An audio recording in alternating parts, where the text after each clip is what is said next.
알지 못하시겠지만 법정에 들어가시게 되면 증인과 증거가 대단히 중요합니다. 어떤 증언을 하느냐에 따라서 그 증언에 따라 그 서 있는 사람이 유죄인지 무죄인지를 알 수 있기 때문에 그렇습니다. 또 좋은 증거도 필요합니다. 증언이라고 하는 것은 또 그 사람의 사정이나 그 사람의 필요에 따라 거짓을 말할 수도 있지만 증거라고 하는 것은 그럴 수가 없기 때문입니다.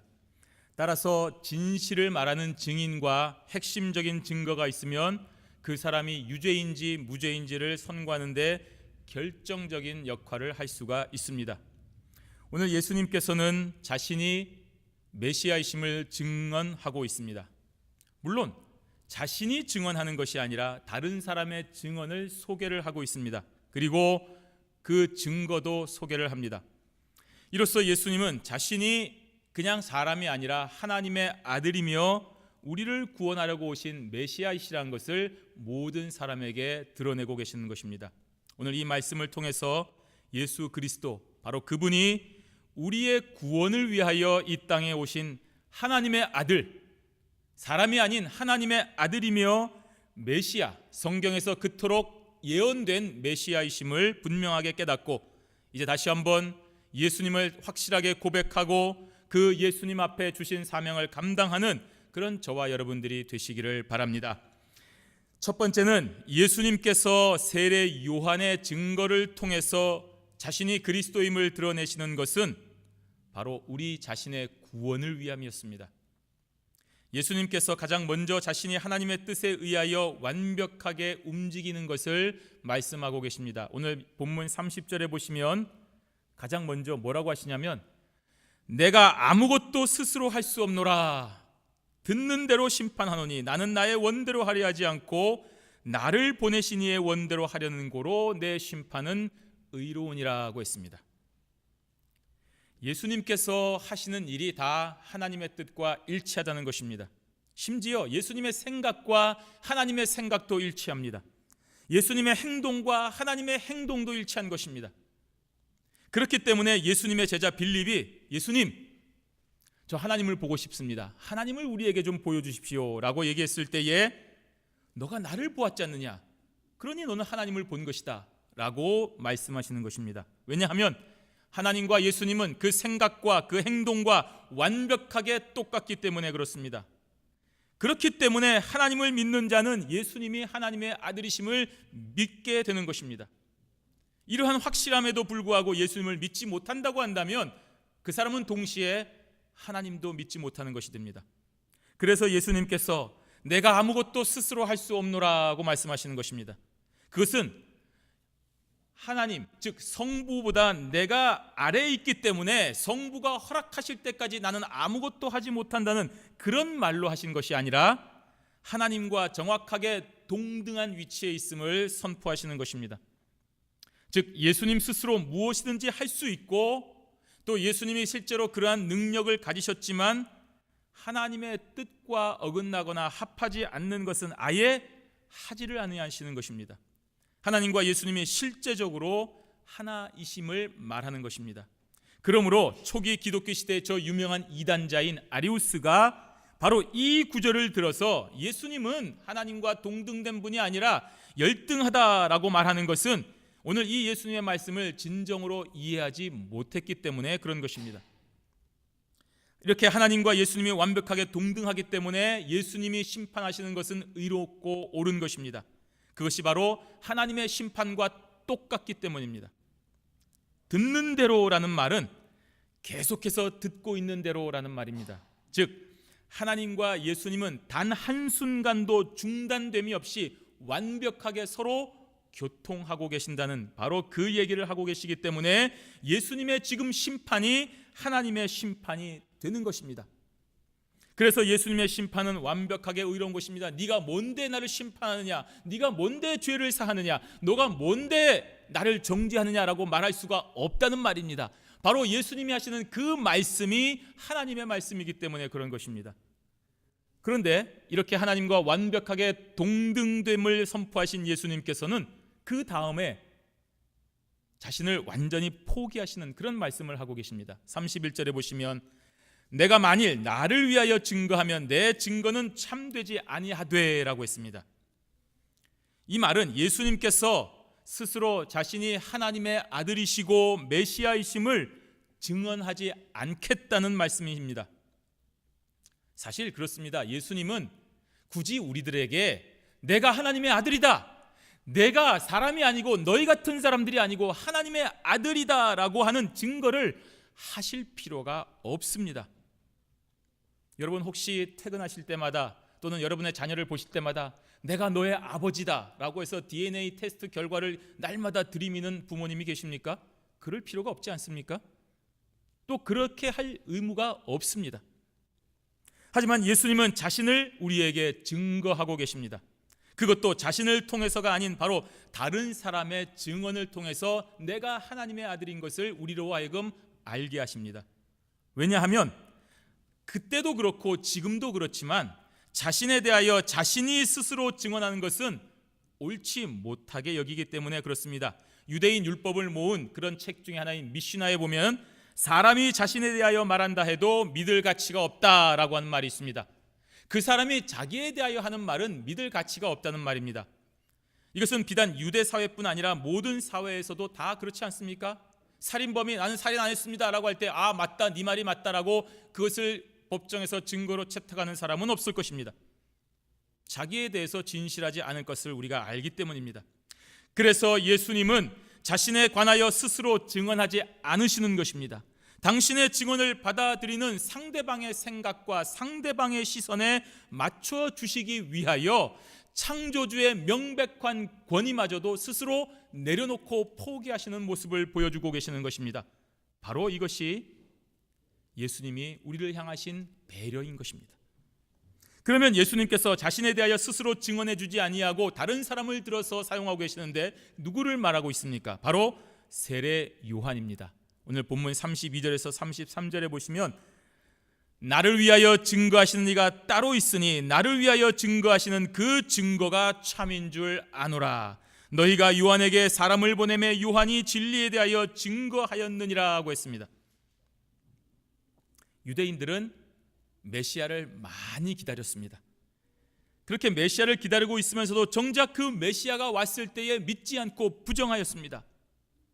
유대인들은 지금 세례 요한에게 사람을 보내어서 지금 저 광야에 나와서 기적과 표적을 행하고 자기가 하나님의 아들이라고 주장하는 저 예수가 정말 메시아가 맞는지를 물어보았습니다.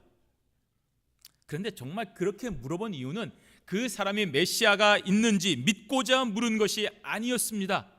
백성들이 인정하는 선지자였던 세례 요한이었기 때문에 그 세례 요한에게 메시아에 관하여 물어보는 간절함이 자신들에게 있었다는 그 사실을 드러내고자 물은 것입니다. 이 뉘앙스를 여러분이 아실 것입니다. 그래서 정작 그 요한이 전하는 대답에는 전혀 관심을 두지 않는 것입니다. 내가 지금 이 사람을 찾아가서 물어보았다는 것이 중요하지, 그 사람이 저 사람이 예수가 메시아가 맞다 아니다라고 말하는 것은 그다지 중요하지 않다는 말입니다. 그 대답이 진리임에도 그렇다는 말입니다. 바로 이러한 유대인의 간악함에 대하여서 예수님께서 지적하고 계시는 것이 오늘 이 32절과 33절의 말씀입니다.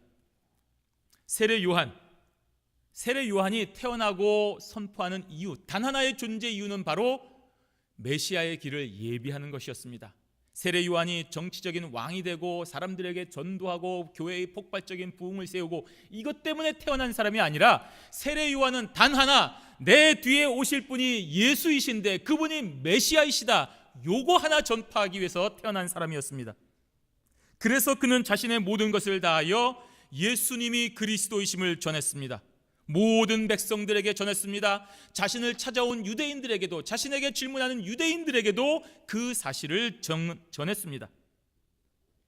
이처럼 유대인들에게는 지금 예수를 믿을 만한 확실한 선지자의 충분한 선포가 주어졌습니다. 백성들은 세례 요한을 하나님이 보내신 선자로 인정하였습니다. 저분은 정말 선지자이구나, 저분은 정말 믿을 수 있구나, 저분은 정말 하나님의 말씀을 증거하는 사람이구나 라고 백성들이 믿었습니다. 그래서 그가 증언하는 말 또한 하나님의 말씀이라고 믿었습니다. 그 선지자 요한이 예수님이 메시아임을 증거했습니다. 그런데도 유대인들은 믿지 않았습니다. 오히려 더욱 적대하였습니다. 예수님은 바로 이러한 사실을 저들에게 기억나게 하는 것입니다. 그러면 이러한 예수님의 말씀이 자신의 억울함을 드러내기 위함이었습니까? 아니었습니다. 하나님이신 예수님께서 세례 요한이라고 하는 사람이 증거했다고 해서 메시아로 되고 세례 요한이 증거하지 않았다고 해서 메시아가 안 되는 것 아니지 않습니까? 또한 이미 진리신 예수님께서 인간에 불과한 세례 요한의 증거가 사실 그다지 중요하지도 않습니다. 그러면 왜 세례 요한의 증거가 진리라는 사실을 오늘 이 본문에서 강조하고 있는 것입니까? 바로 그 이유가 저와 여러분들 우리들을 위해서라고 말씀하고 있는 것입니다. 34절에 보시면 그러나 나는 사람에게서 증거를 취하지 아니하노라. 다만 이 말을 하는 것은 너희로 구원을 얻게 하려 함이니라. 예수님은 지금 세례 요한의 증거가 필요한 것이 아닙니다. 단지 그 증언을 통해서 예수가 메시아이심을 사람들로 하여금 믿게 하는 것이 필요하기 때문에 말씀하신 것입니다. 즉 예수님 자신이 메시아임을 드러내기 위한 증언이 아니라 그 메시아를 따르고 믿고 구원을 받을 그 구원이 필요한 저와 여러분들과 같은 죄인들을 위하여 필요하기 때문에 세례 요한의 증언을 소개하신 것입니다. 이를 통해서 우리는 예수님께서 얼마나 우리를 사랑하고 계시는가를 잘 알 수가 있는 것입니다. 그리스도께서 이 땅에 오신 목적과 그 사신 33년 동안의 모든 생애의 목적은 바로 우리의 구원만을 위함이었습니다. 그것이 하나님의 뜻이었고 동시에 예수 그리스도의 뜻이었습니다. 그래서 지금 사람에 불과한 세례 요한의 증거를 사람들에게 언급하고 소개하는 것입니다. 그 증거가 진리임을 얘기합니다. 그래서 메시아이신 자신을 믿고 구원을 받도록 저와 여러분들을 생각하고 배려해 주시는 것입니다. 이러한 사랑의 본질이 바로 예수 그리스도이십니다. 자, 여러분, 예수님이 하나님이십니다. 하나님이신 예수님께서 사람의 몸을 입고 이 땅에 오신 것입니다. 그런데 그 하나님을 우리는 환영하지 않고 조롱하고 모욕하고 배척을 했습니다. 결국 사람들로부터 조롱과 모욕을 당하고 십자가라는 가장 비참한 죽음을 당하셨습니다. 여러분이 부모시라면 여러분의 자녀를, 똑똑한 하나밖에 없는 자녀를 그런 비참함과 조롱과 멸시로 인하여 죽음의 길을 알면서도 여러분 같으면 보내시겠습니까? 군대도 안 보내려고 하는데 반드시 죽을 수밖에 없는 그 길을 여러분의 자녀들을 여러분이 보내시겠습니까? 안 보내실 것입니다. 그런데 하나님은 십자가의 길로 예수님을 보내셨습니다. 스스로 피조물 되셨습니다. 이것이 성탄의 진짜 의미입니다. 그래서 성탄은 하나님의 놀라운 사랑이 됩니다. 그 사랑으로 죄인인 저와 여러분들이 구원을 얻었기 때문입니다. 그러므로 십자가는 우리에게 무한한 사랑과 은혜가 되는 것입니다. 따라서 신자라고 하는, 예수 믿는 사람이라고 하는 저와 여러분들의 삶은 오로지 이 예수님을 위한 삶이어야 되는 것입니다. 우리의 삶이 십자가만을 전하는 그 목적으로 살아가는 사람이 되어야 되는 것입니다. 말을 하는 것이 아니라 행동으로 드러나는 한평생의 저와 여러분들의 삶이 다른 사람들에게 예수 그리스도의 십자가를 소개하고 믿게 하는, 전하는 삶이 되어야 되는 것입니다. 그렇지 않으면 저와 여러분들은 한평생 아무리 이 세상에서 잘 살아도 헛된 삶을 사는 것입니다. 그것은 바로 예수 그리스도와 관계없는 삶이기 때문에 그런 것입니다. 분명히 다시 한번 말씀드립니다. 신자의 이름으로 이 세상에서 노벨상을 받았든지 성공을 했든지 무슨 일을 했든지 간에 그 삶이 예수 그리스도와 관계가 없다고 한다면 사람들로부터는 인정을 받고 또 환호를 받을지 몰라도 하나님 앞에는 아무런 가치가 없는 헛된 삶이 되는 것입니다. 우리가 이것을 잊으면 안 됩니다. 왜냐하면 우리는 예수님이 그리스도이심을 믿는 사람들이기 때문입니다. 안 믿는 사람들은 괜찮습니다만 예수가 그리스도이시고 나의 구주라는 것을 고백하는 저와 여러분들의 삶이라면 문제가 있는 것입니다. 그래서 그리스도의 길을 가야 되는 것입니다. 믿는 것과 행하는 것이 일치하는 삶을 살아야 되는 것입니다. 세례 요한을 통하여 진리의 길을 보여주고 있는데도 그 길을 가지 않고 예수님을 적대하고 있는 이 유대인 기득권자들과 같은 어리석음을 반복하지 말아야 됩니다. 35절에 보시면 요한은 켜서 비추는 등불이라 너희가 일시 그 빛에 즐거이 있기를 원하였거니와 라고 기록을 하고 있습니다. 세례 요한이 지금 현재 켜져서 비추고 있는 등불이라고 했습니다. 하나님께서 등불을 켜서 지금 현재 어두움에 있는 자들에게, 예수 그리스도 메시아를 찾지 못하는 자들에게 세례 요한의 불을 통하여 길을 인도해 주셨다는 말입니다. 드디어 세례 요한의 빛을 통하여 예수님께로 올 수 있는 그 길을 환하게 보여주신 것입니다. 바로 세례 요한의 선포를 말하는 것입니다. 그런데도 저들은 그 보이는 길을 외면하고 마치 안 보이는 것처럼 작정하고 눈먼 자처럼 살아가고 있는 것입니다. 하나님께서 저들을 올바른 길로 인도해 주시기 위하여 바로 이곳이다, 여기에 메시아가 있다, 여기를 보고 이 길로 오면 구원을 얻을 수 있는 길을 보여주셨는데도 저들은 그러한 하나님의 뜻을 의도적으로 모른 척하고 거부하기 위하여 눈을 감아버린 것입니다. 빛을 보여주니까 눈을 감아서 그 빛을 거부한 것입니다. 얼마나 악한 행위입니까? 예를 들면 착한 경찰이 범법자를 불쌍히 여겨서 올바른 길로 인도해 주기 위하여서 합법적인 직장을 소개시켜 주었는데 그 직장에서 벗어나기 위하여, 내가 이런 따분한 삶을 살지 않기 위하여 고의적으로 그 직장에서 돈을 훔쳐서 그 경찰을 당황스럽게 만들고 결국에는 옳은 길로 가는 길을 스스로 막아버린다고 한다면, 그래서 다시는 돌이킬 수 없는 그런 악한 자의 길로 간다면 바로 이와 같은 모습이 되는 것입니다. 지금 유대인들이 이렇게 하나님의 올바른 선포에 대하여 작정하고 눈을 감아버린 것입니다. 그리고 진리로 인도하는 등불을 오히려 방탕하고 죄악된 일에다 사용하는 것입니다.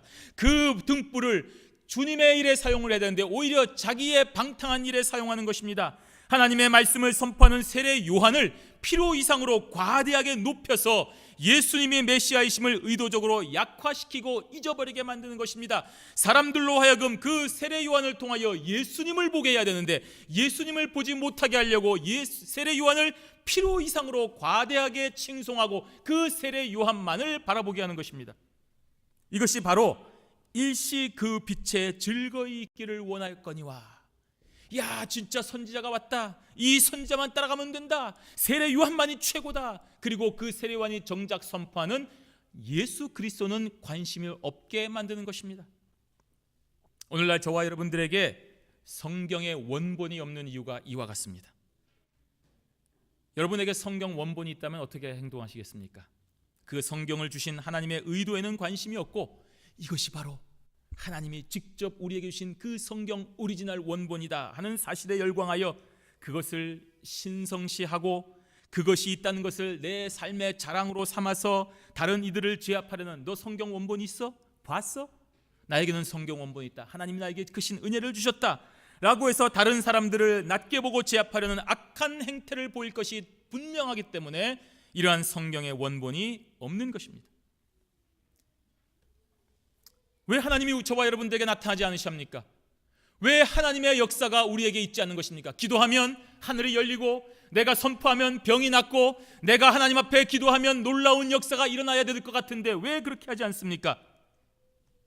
만약에 저와 여러분들에게 그런 능력이 있다고 한다면 그 능력을 주신 의도는 간대없고, 내가 하나님의 능력이 있는 사람이다 라고 하는 사실만을 드러내고 자랑하며 그것을 바로 내 이익을 위하여 이용하려고 하기 때문에 그렇습니다. 그러므로 진정한 성도는 오늘 주어진 예수님의 말씀을 통하여 그 의도가 무엇인지 참되고 바른 하나님의 뜻을 올바르게 깨달아 그 하나님의 뜻대로 십자가의 길을 걸어가는 그러한 삶을 살아가는 것이 바로 우리에게 주신 참된 뜻이요 의미라는 것을 기억하시고 십자가의 길을 걸어가시는 저와 여러분들이 되시기를 바랍니다. 두 번째로는 하나님의 말씀인 성경을 통하여 바로 예수가 그리스도이심을 알 수가 있습니다.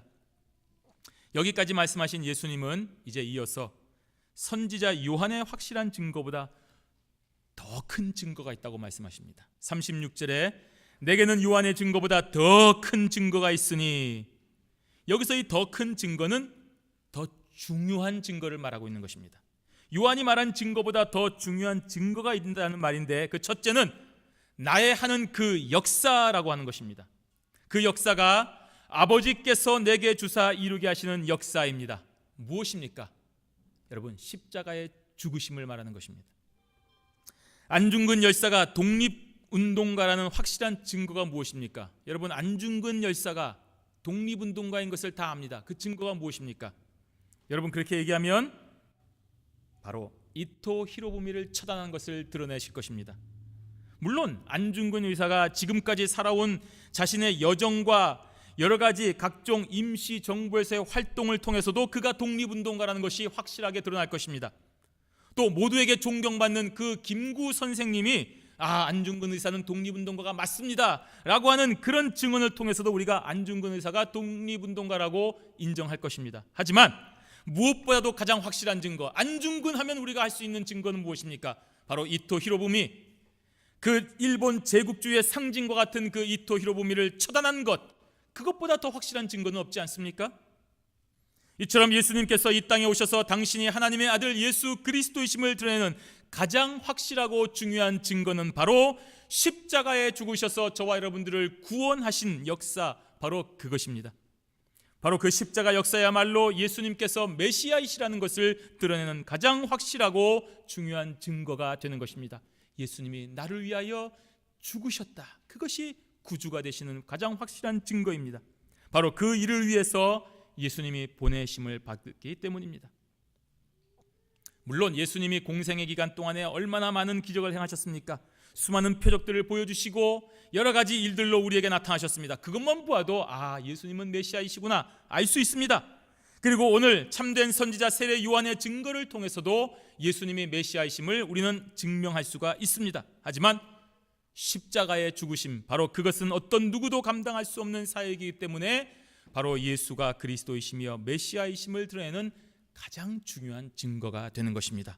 바로 이것을 지금 예수님께서 말씀하시는 것입니다. 이것이 더 중요한 증거라고 말씀하시는 것입니다.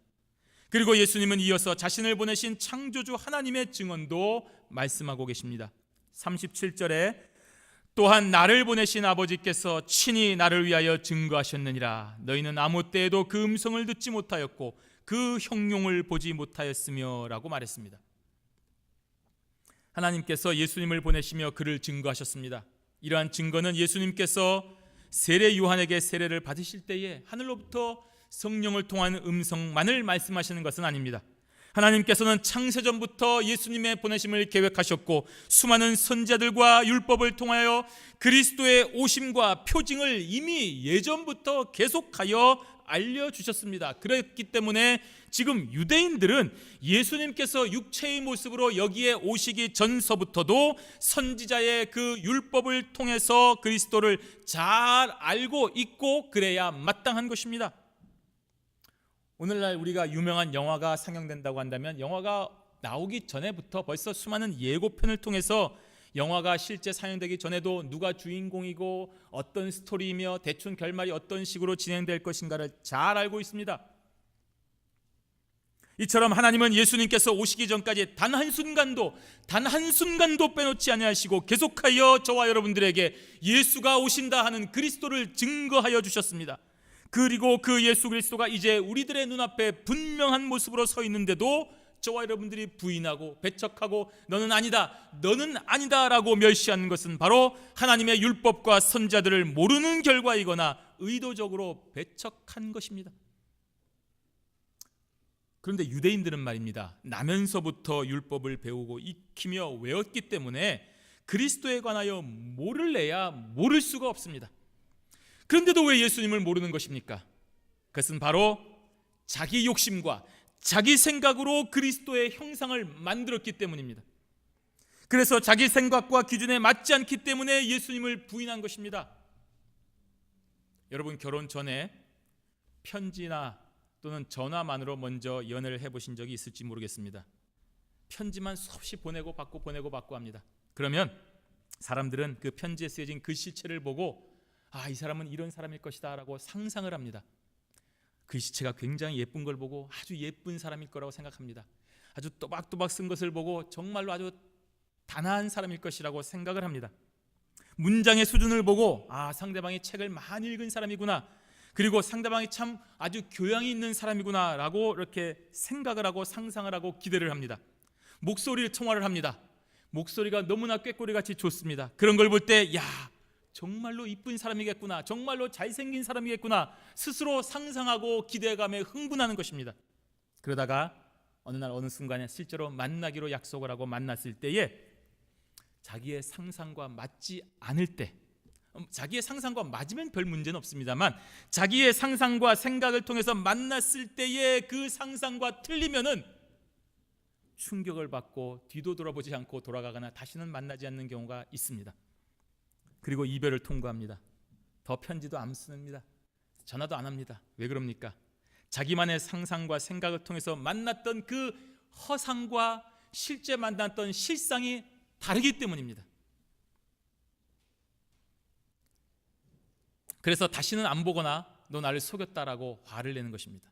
오늘 유대인들이 딱 이와 같음을 예수님께서 지적하시는 것입니다. 유대인이라면 도무지 그리스도에 관하여 모를 리가 없는 그런 환경에 있습니다. 그런데도 예수님이 오셨는데 부인한다는 것은 바로 자기만의 생각과 자기만의 상상으로 메시아라고 하면 이런 일을 해야 된다라고 하는 정치적인 메시아를 상상하고 있는 것입니다. 메시아, 그는 우리나라를 온 세상에서 가장 잘 사는 나라, 가장 힘 있는 나라, 저 로마 제국을 부서뜨리고 무너뜨리고 스스로 왕이 되시고 우리 모든 유대인들을 온 세상의 정복자로 만들어야 된다고 하는 바로 그 상상하는 정치적인 메시아를 가지고 있었기 때문인 것입니다. 경제적인 메시아, 예수님이 오시면 적어도 나는 이제 일 안 해도 밥을 먹을 수 있게 돼야 된다. 명예로운 메시아, 이제 예수님, 내가 알고 있는 메시아가 오면 나는 항상 모든 사람부터 존경을 받아야 된다라고 하는 그런 허상 가운데 살았기 때문에 정작 예수님이 오셨을 때에 고운 모양도 없고 풍채도 없는 그런 실상을 보고 네가 메시아라고? 그럴 리가 없다. 저리 가라고 말하는 것입니다. 그래서 예수님은 너희는 아무 때에도 그 음성을 듣지 못하였고 그 형용을 보지 못하였으며 라고 말하고 있는 것입니다. 실상은 보지도 못하고 듣지도 못하였으면서도 마치 자기가 예수님은 메시아는 이러이러해야 된다라고 스스로 자기만의 생각과 상상으로 허상을 만들어 놓은 것입니다. 오늘날 저와 여러분들이 바로 이와 같습니다. 교회를 다니면서 교회는 이러이러해야 된다고 생각을 합니다. 예수를 믿으면서 예수는 나에게 이러이러한 일들을 해줘야 된다고 생각을 합니다. 그래서 교회와 예수가 자신의 생각과 다르면 배척을 하는 것입니다. 교회가 사회를 향하여 개혁하라고 외치고 그 외침을 선포하면 야, 교회가 무슨 저런 말을 하냐, 진보 좌파구나 라고 생각을 하고 교회를 떠납니다. 교회가 사회를 향하여 순종하고 위에 있는 질서에 인내하라고 하면 야, 이건 말도 안 되는 꼴통 보수구나 라고 하고 교회를 비판합니다. 자기 생각과 틀리면 교회와 예수도 비판의 대상이 되는 것입니다. 자기 생각, 자기 사상, 자기 수준에서 예수님이 움직여주고 교회가 행동을 해줘야 되는 것입니다. 조금도 거기서 벗어나지를 못합니다. 교회는 여러분 모든 것을 버려야 됩니다. 여러분이 가지고 있는 모든 것을 버리고 여기에 오셔야 됩니다. 사도 바울이 바로 다메섹 도상에서 예수님을 만난 이후에 모든 것을 배설물처럼 버렸습니다. 자기의 학식과 자기의 지파와 자기의 사명과 자기의 지위, 모든 것을 다 버렸습니다. 그야말로 완전히 처음부터 다시 시작했습니다. 여러분, 교회당에 오면서 여러분이 배운 학식을 가지고 오지 마시기 바랍니다. 예수 믿으면서 여러분의 경험과 정치색으로 말씀을 이용하려 하지 마십시오. 교회당에 오면서 여러분이 가지고 있는 재물과 여러분의 생각과 사상을 드러내려 하지 마십시오. 열심히 믿지 않고, 그렇지 않고 한다면 우리는 예수를 그리스도라고 인정할 수가 없습니다. 여러분이 아무리 교회를 오랜 시간 다니고 아무리 열심히 믿으려고 해도 이 과정이 없으면 절대로 여러분들은 예수를 그리스도라고 인정할 수가 없습니다. 여러분의 생각과 여러분의 사상과 여러분의 경험과 여러분의 이성이 자리를 잡고 있기 때문에 여러분의 생각으로는 예수를 그리스도라고 인정을 할 수가 없는 것입니다. 그래서 바리새인과 사두개인들이 예수를 그리스도라고 인정할 수가 없는 것입니다. 자기한테 볼 때는 적어도 예수는 이렇게 인품이 있어야 되고 드레스 코드도 맞아야 되고 사람들과 어떤 릴레이션십도 있어야 되고 저런 더럽고 부정한 자들하고는 근처에도 가지 말아야 되고 적당히 구제하고 적당히 저들과 거리를 두는 그러한 품위 있는 모습을 보여줘야 된다라고 생각을 했기 때문에 죄인들과 세리와 창녀의 친구인 예수를 그리스도라고 인정을 도무지 할 수가 없는 것입니다. 오늘 저와 여러분들도 우리의 생각과 사상과 여러분의 지위와 학식을 버리지 못한다면 똑같은 결과를 가져오는 것입니다. 오늘 예수님은 이러한 자들에게 하나님의 말씀이 그 속에 거하지 않는다라고 분명하게 선포하신 것입니다. 오늘 38절에 그 말씀이 너희 속에 거하지 아니하니 이는 그의 보내신 자를 믿지 아니함이니라.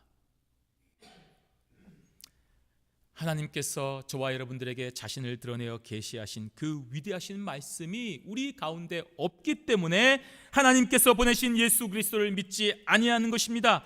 성경의 주인공은 누구입니까? 예수님입니다. 구약은 바로 오실 예수님에 대하여 말씀하고 있습니다. 창세기부터 말라기까지 예수님이 오신다, 메시아이신 예수 그리스도, 그분이 우리를 구원하기 위하여 오신다라고 하는 것을 수많은 선지자들과 율법을 통하여 증거하고 있는 것입니다. 다른 사람에 대하여 증거하지 않습니다. 역사를 기록하는 책이 아닙니다. 과학적인 증거를 대는 책이 아니라는 말입니다. 우리가 성경을 통해서 무슨 과학적인 사실을 찾으려고 하는 것입니까? 구약 성경을 통해서 우리는 예수 그리스도가 예언되어 있다는 사실만을 받아들여야 되는 것입니다. 그리고 신약은 오신 예수님에 대하여 말씀하고 있습니다. 그 구약에서 예언된 약속된 그분이 오셨다. 그분은 이러이러한 분이시고 이렇게 일하신다. 바로 오신 예수님에 대하여 말씀하고 있는 것이 바로 마태복음에서 요한계시록까지 우리에게 주어진 신약 성경인 것입니다. 이렇게 성경은 예수님만을 증거하고 있습니다. 그런데 여러분이 예수님을 믿지 않는다고 한다면 우리 안에 성경이 없는 것입니다. 예수 그리스도 없는 성경은 종이와 글자에 지나지 않습니다. 예수 그리스도가 없다면 우리는 이스라엘과 아무런 연관이 없는데 왜 저 나라의 말과 저 나라의 역사를 배워야 되고 관심을 가지고 있는 것입니까? 그 말씀이 너희 속에 거하지 아니하니 너희가 너희 안에 거해야 될 하나님의 말씀을 붙잡지 않고 있다는 말입니다. 오직 유대인에게만 허락하신 그 위대하신 하나님의 말씀을 정작 저들이 꽉 붙잡고 있지 않기 때문에 그 말씀이 증거하는 예수 그리스도를 믿지 못한다는 것입니다. 얼마나 무서운 말씀입니까? 한평생 그렇게 하나님의 말씀을 외우고 익히고 붙잡고 살아왔는데 우리 아버지의 아버지 때부터 또 나에게 이르기까지 정말 모든 것 포기하고 문설주와 이마와 손목에 하나님의 말씀을 붙잡고 날마다 그 말씀 외우며 살아왔는데 정작 하나님께서 보내신 예수 그리스도를 믿지 못하고 오히려 예수님을 배척하고 조롱하고 멸시하고 십자가에 못 박아 죽이는 그런 삶이 되다니 얼마나 비극적인 삶입니까? 도대체 왜 이런 일이 생겼습니까? 바로 내 생각과 내 사상과 내 뜻으로 하나님의 율법을 상상하고 메시아를 상상했기 때문에 그렇습니다.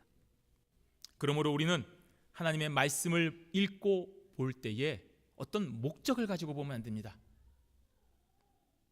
부자가 되기 위해서 하나님의 말씀을 읽어야 되겠다. 야, 하나님 말씀에 이거 잘 읽으면 부자가 될 수 있다는데, 뭐 록펠러도 부자가 됐다는데, 아주 뭐 유명한 사람들은 성경 말씀을 읽고 변화를 봐서 부자로 만들어줬다는데 한번 내가 부자가 돼야 되겠다.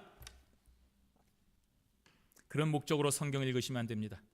권력을 가지려고 교회 다녀야만이 이 정부에서 한 자리 차지한다는데 나도 교회나 다녀볼까? 상대방을 정죄하려고 내가 성경 말씀을 처음부터까지 짤짤짤짤 외우고 있어야 누가 뭐라고 하면 성경 말씀 몇 장 몇 절에 너는 이래서 안 되고 저래서 안 되고 그거 정죄하려고 성경을 보아서도 안 됩니다. 어떤 경우에라도 나의 목적을 쟁취하기 위하여 성경을 보거나 교회를 다녀서는 안 되는 것입니다. 39절 말씀에 너희가 성경에서 영생을 얻는 줄 생각하고 성경을 상고하거니와 이 성경이 곧 내게 대하여 증거하는 것이로다 라고 했습니다. 유대인들이 한평생 성경을 상고했습니다. 날마다 성경 보고 날마다 성경 외우고 날마다 성경의 뜻을 찾는 그런 생각을 하는 삶을 살았단 말입니다. 왜냐하면 그 성경에서 영생을 얻는 줄 생각했기 때문입니다. 우리 민족이 살 길은 여기에 있다. 이걸 잘 봐야만 영생을 얻을 수 있다라고 생각했기 때문입니다. 그래서 부지런히 말씀을 가까이 하고 말씀대로 살려고 노력을 했습니다. 하지만 실제로는 성경의 참된 의미를 전혀 알지 못했습니다. 그리스도를 몰랐기 때문입니다. 영생은 그리스도를 아는 지식으로만 가능하기 때문에 그렇습니다. 따라서 성경을 통하여서 그리스도를 만나지 못하면 그 많은 성경 암송과 지식이 다 헛된 것이 됩니다. 그래서 지금도 유대 민족들은 저 구석에서 구약 성경만 열심히 달달 외우면서 아직도 메시아를 기다리고 있는 비참한 신세가 되고 있는 것 아니겠습니까? 그리스도를 몰랐기 때문입니다. 그러므로 우리는 그리스도를 발견하고 올바르게 믿는 목적으로만 성경을 읽어야 되는 것입니다. 그러면 영생을 얻게 됩니다. 성경은 그리스도를 증거하기 때문입니다. 40절 말씀입니다. 그러나 너희가 영생을 얻기 위하여 내게 오기를 원하지 아니하는도다 라고 했습니다. 유대인들이 날마다 성경을 상고했습니다. 영생을 얻기 위해서라고 했습니다. 그러므로 성경이 말하는 그리스도가 예수님임을 알 수 있습니다. 그런데도 저들은 예수를 믿지 않았습니다. 내게 오기를 원하지 아니하는도다 알면서 고의적으로 믿지 않았다는 것입니다. 예수를 믿으면, 왜냐하면 나에게 엄청난 제약이 오기 때문입니다. 사회적인 위치를 박탈당하는 것입니다. 수많은 재물이 위험에 처해지기 때문이야 그렇습니다. 예수님을 가까이에서 랍비여 어떻게 하면 구원을 받습니까? 했더니 정말 첫마디가 너 모든 재산을 다 팔아서 가난한 자에게 주고 나를 따르라고 했으니, 그런 말도 안 되는 소리를 하고 있으니 성경에서 나오는 예수님을 믿지를 못하는 것입니다. 그래서 의도적으로 예수님으로부터 뒷걸음치고 도망쳤습니다. 태양을 뒤로하고 어둠 속으로 자신을 숨겼습니다. 그 어둠 속에서 권력을 유지하고, 그 어둠 속에서 자기의 자산을 지키고, 그 어둠 속에서 자기가 원하는 이익을 꽉 붙잡고 있었다는 말입니다. 바로 이러한 의도적인 불신앙을 예수님께서 책망하고 계시는 것입니다. 사랑하는 성도 여러분, 신명기 6장 5절에 보시면 너는 마음을 다하고 뜻을 다하고 힘을 다하여 내 하나님 여호와를 사랑하라 하고 있습니다. 하나님의 백성들은 이 말씀을 정말 마음판에 새기고 실천하며 열심히 힘껏 살아왔습니다. 그런데 그 사랑하는 하나님의 아들 예수 그리스도를 믿지 않았습니다. 의도적으로 거부했습니다. 이것은 바로 여호와 하나님을 진정으로 사랑하지 않았기 때문입니다. 오늘 저와 여러분들은 힘써 하나님을 사랑하며 정말 교회를 중심으로 생활하고 있습니다. 아무리 추워도 아무리 힘들어도 될 수 있는 한 교회에 나오려고 합니다. 그런데 정작 우리의 말과 행동을 통하여 우리가 그리스도의 사랑을 온전히 전하고 있지 못한다면 우리는 진지하게 내가 예수님을 제대로 믿고 살고 있는가 돌아봐야 됩니다. 나는 예수님을 따르고 믿고 있는 사람답게 십자가의 길을 가고 있는가, 아니면 예수 그리스도를 배척한 저 유대인 기득권자들과 똑같은 길을 가고 있는가를 우리가 생각을 해봐야 되는 것입니다. 우리의 행위가 예수 그리스도를 메시아로 인정하는 신자의 열매를 맺지 못하고 있다고 한다면, 한평생 교회 다니고 한평생 예수 믿고 한평생 주님을 따른다고 한다고 하면서도 우리의 삶에 열매가 없다고 한다면 난 정말 예수님을 제대로 믿고 있는 것인가? 주님과 함께 십자가를 걸어갈 수 있는 것인가? 반문을 해봐야 된다는 것입니다. 오늘 예수님은 우리를 구원하시기 위하여 직접 이 땅에 오셔서 십자가를 지셨는데, 그 놀랍고 크신 사랑으로 구원을 받은 저와 여러분들이 예수님이 가신 십자가의 길을 따르지 못한다고 한다면 그 결과는 저와 여러분들이 예수님을 믿지 않는 것입니다. 그러므로 여러분의 생각과 판단과 상상대로 예수를 생각하고 신앙을 생각하고 교회 생활을 꿈꾸지 마십시오. 이 정도로 내가 헌금하면, 이 정도로 충성하면, 이 정도로 교회 다녀주면, 이 정도로 희생해주면 어느 정도 축복이 오겠지. 안 오네? 뭔가 이상하다. 이러면 안 된다는 말입니다. 오늘 성경이 말씀하신 대로 저와 여러분이 따라가야 됩니다. 하나님의 말씀이 무엇을 말씀하고 있는지를 깊이 묵상해야 됩니다. 생각하면서 읽어야 되는 것입니다. 오늘 목사님이 숙제하셨으니까 그냥 이번 주에 4장 정도 읽고 끝나는 것이 아니라 그걸 통해서, 그걸 계기를 통해서 성경을 더 깊이 읽고 1시간, 2시간, 때로는 저녁을 먹지 못하고 그 성경 말씀이 주는 즐거움에 빠져서 성경에 빠져들어가는 그런 계기가 한 번쯤은 우리에게 있어야 된다는 말입니다. 그러면 하나님을 통한 예수 그리스도를 우리가 제대로 만날 수가 있는 것입니다. 그리고 제대로 신앙생활을 할 수가 있는 것입니다. 내 생각 버리고 하나님의 생각을 할 수 있습니다. 내 사상 버리고 하나님의 사상으로 채울 수 있습니다. 그때서야 비로소 나를 감싸고 있는 세속주의와 인본주의를 제거해버리고 신본주의와 하나님 나라를 위하여 사는 참된 그리스도인으로 바뀌어버리는 것입니다. 그리고 주님 가신 그 길을 나도 따라가겠습니다 라고 십자가의 길을 가게 됩니다. 그리고 저와 여러분들의 그 삶을 통하여 우리를 쳐다보고 예수는 바로 저러한 사람들이 가는 것이다 라고 하는 그 놀라운 사실을 모든 사람에게 보여주게 되는 것입니다. 바로 이러한 분명한 고백과 삶을 통하여 이 땅에 오신 예수님을 그리스도라고 고백하며 참된 구원에 이르시는 저와 여러분들이 되시기를 주님의 이름으로 축원합니다. 아멘. 기도하겠습니다.